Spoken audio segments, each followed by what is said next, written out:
मुंबईत दादर इथे चैत्यभूमी परिसरामध्ये काल सोनम वांगचुक यांच्या समर्थनार्थ झालेल्या आंदोलनात सहभागी झालेल्या आंदोलक विद्यार्थ्यांवरती गुन्हे दाखल करण्यात आले।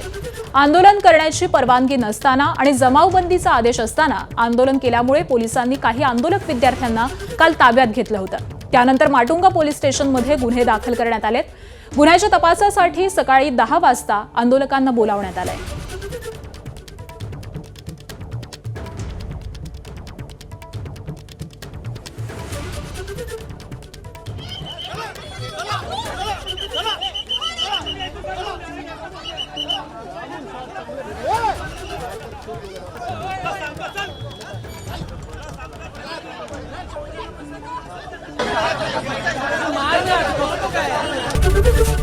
एबीपी माझा, उघडा डोळे बघा नीट।